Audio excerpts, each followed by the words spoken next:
Hello students, आज आपण ग्रॅव्हिटेशनमध्ये continuous पुढे जाणार आहोत आणि त्याच्यात आपण फ्री फॉल हा जो मुद्दा आहे तो आपण पाहणार आहोत. What is the free fall? Free fall म्हणजे काय? मराठीमध्ये त्याला आपण मुक्त पतन असं म्हणतो. त्याला आपण काय म्हणतोय मराठीमध्ये? मुक्त पतन. फ्री फॉल मीन्स मुक्त पतन.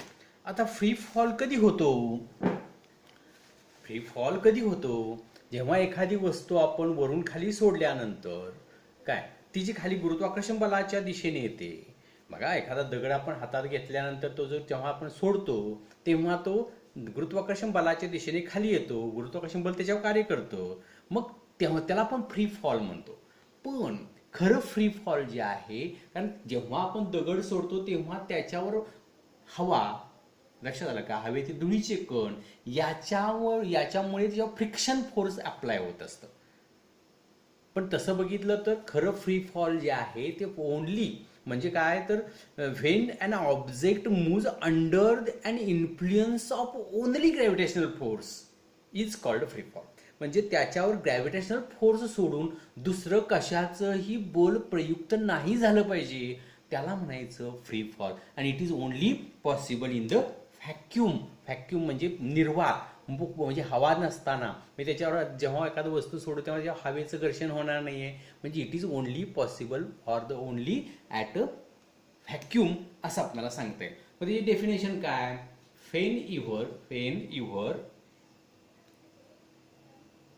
whenever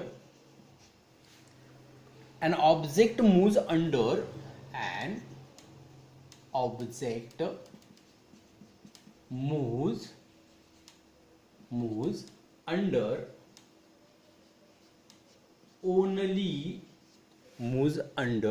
only the force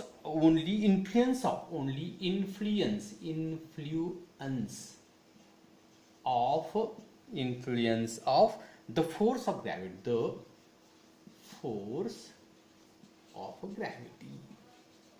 म्हणजे नुसतं त्या याच्यावर बाकी कुठलं फोर्स नाही चालणार, लक्षात घ्या. Is called free fall. लक्षात, इज कॉल्ड फ्री फॉल. म्हणजे ओनली फक्त त्या वस्तूवर, त्या ऑब्जेक्टवर फक्त काय पाहिजे तर ग्रॅव्हिटेशन फोर्सच पाहिजे. त्याच्यावर हवेचं जे काय फ्रिक्शन म्हणजे घर्षण बल, ह्या सगळ्या किंवा धुळीचे कण असतील किंवा काहीही नको आहे.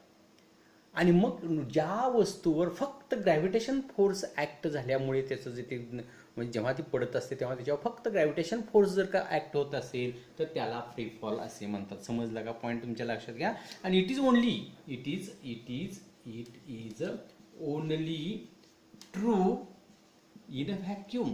तुम्हाला इथं गाय जगासाठी विचारतात free fall is possible, it is or true in dot dot dot. Free fall हा कुठं शक्य आहे तर व्हॅक्यूम मध्ये. व्हॅक्यूम म्हणजे निर्वात पोकळीत, तिथं हवा अजिबात नाही आहे. समजलं का? आता समजा एखादी वस्तू, आता न्यूटन्स इक्वेशन्स, पुढचा पॉईंट हा समजलं तुम्हाला. आता पुढचा बघा, न्यूटन्स इक्वेशन ऑफ मोशन, हे आणि तीच इक्वेशन फॉर फ्री फॉल. ती इक्वेशन कशी बदलतात बघा. तर न्यूटन्स इक्वेशन ऑफ मोशन तुम्हाला माहिती आहे. यू इक्वल, तुम्हाला काय माहिती आहे तर v equal to u plus a t, s equal to u t plus 1/2 a t square. हे न्यूटन्स लॉ ऑफ मोशन्स आहेत, आपल्याकडे 9th मध्ये आपण स्टडी केलेलं आहे. V square equal to you square plus twice s, अशी 3 इक्वेशन आहेत. पण जेव्हा फ्री फॉल आपण करतो तर हे झाली कशासाठी? न्यूटन मोशन इक्वेशन झाली. पण फ्री फॉलसाठी ती इक्वेशन कशी तयार होतील तर जेव्हा फ्री फॉल करतो आपण, हातात जेव्हा वस्तू धरलेली असते तेव्हा वस्तूचा सुरुवातीचा वेग काय असणार आहे? 0. लक्षात घ्या, इथं तुम्ही यू इक्वल टू काय घेणार आहे? 0. आणि जेव्हा तुम्ही वस्तू खाली टाकता आहात तेव्हा त्याच्यावर कोणतं बल कार्य करतंय तर ग्रॅव्हिटेशन फोर्स ऍक्ट करतोय. म्हणजे ऍक्सलरेशन म्हणजे ए इक्वल टू जी घेणार आहात तुम्ही, लक्षात घ्या. आणि तो पॉझिटिव्ह घ्यायचं कारण खालच्या दिशेने पडतोय. मग इथं मी जर का व्हॅल्यू ठेवल्या तर त्याची इक्वेशन अशी तयार होतील. व्ही इक्वल टू यू 0 घेतला तर एच्या ठिकाणी जी ठेवला तर v equal to g t हे इक्वेशन तयार होईल. दुसरं इक्वेशन यस, इथं जर आपण यूच्या ठिकाणी 0 ठेवला तर हे 0 होईल आणि इथं हाफ जी टी स्क्वेअर असं इक्वेशन तयार होईल. आणि इथं 0 ठेवल्यानंतर V square equal to twice G S. ही 3 इक्वेशन फ्री फॉलसाठी. फ्री फॉलसाठी इक्वेशन लक्षात ठेवा. ओरिजिनल आपण जर न्यूटन्स इक्वेशन लक्षात ठेवली तर फ्री फॉलसाठी इक्वेशन लक्षात राहायला काय हरकत नाहीये. फक्त इथं यू इक्वल टू 0 का तर आपण जेव्हा हातात दगड धरलेला असतो तेव्हा त्याचा सुरुवातीचा वेग किती असणार आहे, 0 असणार आहे. त्यामुळे 0 0 आपण ठेवलंय. आणि त्याच्यावर ह्या दगडावर हे जो दगड आहे किंवा ही वस्तू आहे या वस्तूवर गुरुत्वाकर्षण बल कोणतं कार्य करतंय तर जी करते, म्हणून ते जी इक्वल टू जी घ्यायचं. त्याला आपण ऍक्सलरेशन म्हणतो. तो ग्रॅव्हिटेशनल ऍक्सलरेशन तुमचा झाला. समजलं का बघा हे. आता हे जर समजलं, आता लक्षात एक गोष्ट लक्षात ठेवायची, व्हॅल्यू ऑफ जी जेव्हा when an object come downward value of g takes positive. When any object goes upward the value of g take negative. हे एक वाक्य तुम्ही लक्षात ठेवायचं. वस्तू वरच्या दिशेने चालले ना तर जीची किंमत काय करायची तुम्ही तर निगेटिव्ह घ्यायची. का तर वरच्या दिशेने म्हणजे ग्रॅव्हिटेशनल फोर्सच्या अपोजिट डायरेक्शननं चालले म्हणून जी मायनस घ्यायचं. अपोजिट म्हणून मायनस लक्षात घ्या. आणि जेव्हा आपण एखादी वस्तू टाकतोय खाली तेव्हा ती जर का जमिनीकडे किंवा पृथ्वीकडे येत असेल तर जीची व्हॅल्यू पॉझिटिव्ह घ्यायची. ही लक्षात ठेवा. इथं जर समजलं असेल तर आपण ते पुढच्या पॉईंटकडे जाऊ. तो म्हणजे पोटेन्शियल एनर्जी. Potential energy. आता तुम्हाला हा माहितीच आहे. पोटेन्शियल एनर्जीची डेफिनेशन आपण 9th मध्ये पाहिलेली आहे, तर तरी सांगतो आणखी एकदा. The energy is stored in an object due to because of its position or state. म्हणजे त्या वस्तूच्या स्थितीमुळे त्या वस्तूमध्ये जी एनर्जी जी असते, एनर्जी जी काय स्टोअर केलेली असते त्याला आपण पोटेन्शियल एनर्जी असं म्हणतो. म्हणजे तिची डेफिनेशन अशी सांगता येईल, the energy stored, the energy stored in an object, energy stored in an object due to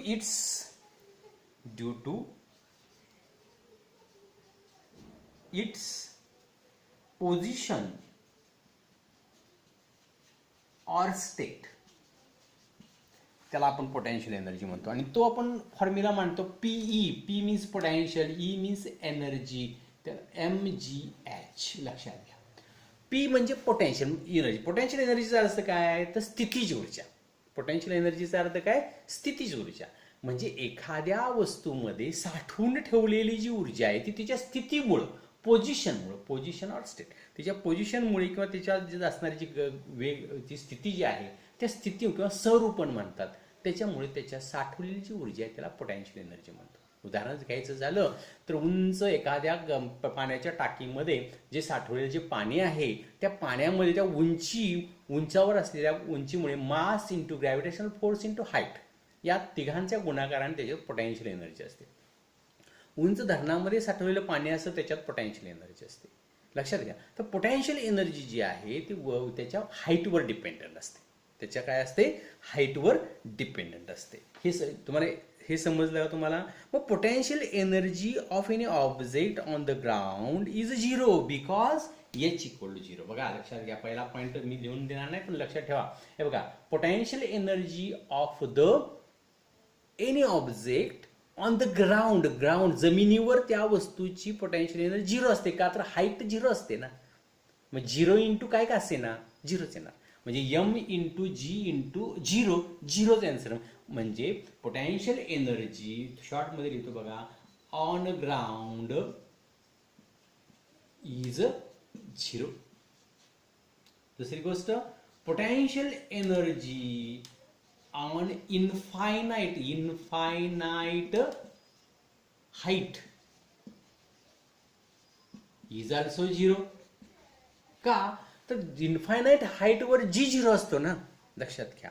जेव्हा जेव्हा आपण जसजसे वर जाऊ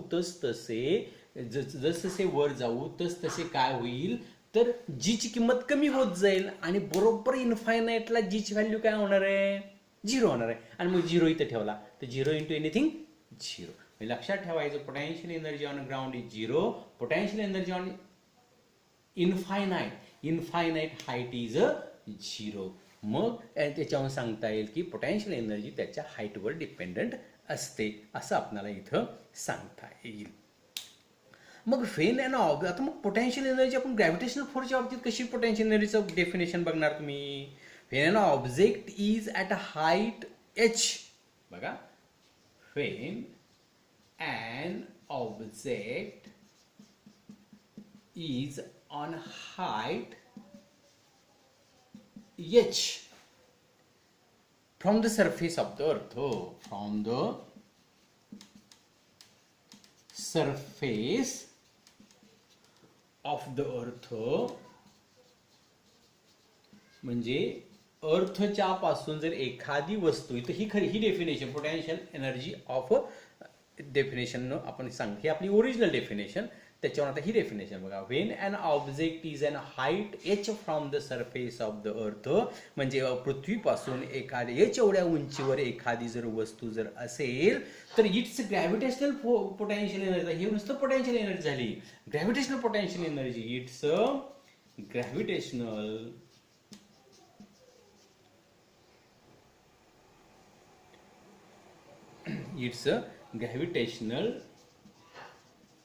पोटेन्शियल एनर्जी. आणि तुम्हाला ही डेफिनेशन विचारतात, ही नाही, ही जुनी आहे आपली, म्हणजे ही only potential energy. Gravitational potential energy म्हटलं की म्हणायचं when an object is an height h from the surface of the earth, it's gravitational potential energy equal to minus GM divided by R plus h. म्हणजे G म्हणजे gravitational constant झाला तुमचा, लक्षात घ्या. नंतर M means mass of earth झालं, M means mass of object, आणि h उंचीवर असताना त्याची सेंटरपासूनची रेडियस, सेंटरपासूनचं जे डिस्टन्स आहे ते R प्लस हे h. अशा पद्धतीने आपण पोटेन्शियल एनर्जी इन्फायनाईट दिसतं, किंवा जसं जसं पृथ्वीपासून वर जाऊ. आता मायनस का घ्यायचं, तर आता मी सांगितलं आपण वर चाललोय, वरच्या दिशेने चाललोय, म्हणजे जीच्या अपोजिट डायरेक्शनने चाललोय, म्हणून त्याचं काय घ्यायचं, ते मायनस आपल्याला घ्यावं लागेल. हे समजतंय का बघा. आता हे जर तुमच्या लक्षात आलं असेल तर मी असं म्हणेन, जर एखादी वस्तू आपण घेतली हातात आणि जोराने वर फेकली, बघा, वर फेकल्यानंतर ती जशी वर वर जाईल, पहिल्या सुरुवातीला तिचा वेग मॅक्झिमम असणार आहे. The maximum velocity of the object, initial velocity, सुरुवातीची इनिशियल व्हेलॉसिटी म्हणजे सुरुवातीची व्हेलॉसिटी मॅक्झिमम असेल. असं आपण वर फेकल्यानंतर ती हळूहळू तिचा वेग कमी कमी कमी होत जाईल आणि एका ठिकाणी 0 होईल आणि पुन्हा ती खाली यायला सुरुवात होईल. आणि मग मी असं म्हणेन, मी काय म्हणेन बघा, on which thing the maximum height of any object depends. म्हणजे तुम्हाला जर एखादी वस्तू दगड दिला हातामध्ये तुमच्या आणि सांगितलं तुम्ही फेका, कुणाचा जास्तीत जास्त उंचीवर जातोय बघूया, मॅक्झिमम हाईटवर जातोय बघूया म्हटलं. मग जास्तीत जास्त उंचीवर जाण्यासाठी तुमच्याकडे तुमची जी मिनिमम सुरुवातीची व्हेलॉसिटी, इनिशियल व्हेलॉसिटी मॅक्झिमम असली पाहिजे. म्हणजे तुम्ही सुरुवातीला जितक्या फोर्सनी जोरात टाकाल तितक्यावर तो जाणार, हे तरी फायनल की नाही. मग मला सांगा, मग तुम्ही सुरुवातीचा वेग तुमचा त्या वस्तूचा जास्त असेल तर ती वस्तू वेगाने जाणार आहे. म्हणून तुम्हाला प्रश्न असा विचारला तर तुम्ही उत्तर द्यायचं, on it's initial velocity means maximum height of any substance or object. Maximum height of any object depends on it's initial velocity. हे त्याचा आन्सर सांगायचं. लक्षात आलं का. जर एखाद्या वस्तूची मॅक्झिमम हाईट ही कशावर डिपेंड असते, त्याच्या इनिशियल व्हेलॉसिटीवर अवलंबून असते. समजलं का. हा एक पॉईंट तुमचा इथं लक्षातच ठेवायचा, विसरायचं नाही. छोटे छोटे पॉईंट्स आहेत, लक्षात घ्या. आता मी असं म्हणेन, एखादी वस्तू उंच फेकल्यानंतर ती जास्तीत जास्त उंचीवर जर जात असेल, बघा, मॅक्झिमम उंचीवर जात असेल तर ती कसं करायचं. एखादी वस्तू जर आपण जोरात फेकली तर किती उंचीवर गेली हे काढण्यासाठीचं सूत्र काय. तर मी असं म्हणेन बघा, if we throw any object in a vertically upward direction, एखादी वस्तू आपण वरच्या दिशेने फेकली, व्हर्टिकली अपवर्ड डायरेक्शनने फेकली, its velocity goes on decreasing, बरोबर का? त्याची व्हेलॉसिटी आता मी सांगितल्याप्रमाणे काय होणार आहे, कमी कमी होत जाणार आहे. And up reaching up to the certain height, म्हणजे एका निश्चित अंतरावर पोहोचेपर्यंत त्याची जी व्हेलॉसिटी आहे ती हळूहळू कमी होऊन काय होणार, झिरो होणार. मग आता मी असं न्यूटन्स थर्ड लॉ ऑफ मोशननी असं सांगेन, V square equal to you square plus twice S ही आपली न्यूटन्स थर्ड लॉचा फॉर्म्युला आहे. मग लक्षात घ्या, हे फायनल व्हेलॉसिटी, ही initial velocity, final velocity, initial velocity. वस्तू वर फेकल्यानंतर, समजा इथं वस्तू आहे, इथं असं वर फेकल्यानंतर काही एका लिमिटेड अशा हाईटला गेल्यानंतर त्याचा व्ही होणार झिरो, आणि मग ती खाली यायला सुरुवात करणार, म्हणजे व्ही काय झाला, व्ही इक्वल टू झिरो झाला. आलं का लक्षात? आणि ए जो आहे तो ए आपण मायनस जी घेणार. का घेणार, तर ही वस्तू आपण वर फेकल्यानंतर हळूहळू याचा वेग कमी होतोय, पण हे वरच्या दिशेने जातो, याचा अर्थ opposite to the gravitational force जातो, म्हणून ए ची व्हॅल्यू मायनस जी घेतलेली इथं ठेवतो बघा. तर zero equal to you square minus, ही इथं जी घालणार आहे ना मायनस जी, म्हणजे plus 2 into minus G into S, म्हणजे zero equal to you square minus twice G S. हे उचून इकडे घेतलं तर 2g's equal to you square असं होईल बघा.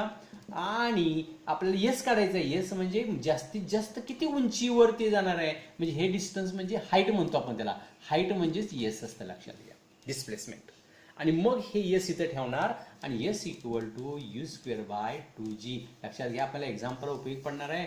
आणि मग ती वस्तू जास्तीत जास्त किती उंचीवर जाईल, येस इक्वल, ते कोणत्या फॉर्म्युल्याने काढायचं, s equal to you square by 2g या फॉर्म्युल्याने काढायचं. समजलं का? एवढाच भाग आज बघू, आणि राहिला भाग आपण काय करणार आहे, तर पुढच्या व्हिडिओमध्ये पाहणार आहे. सगळे व्हिडिओ पुन्हा पहा, नसेल तर मला कॉल करा.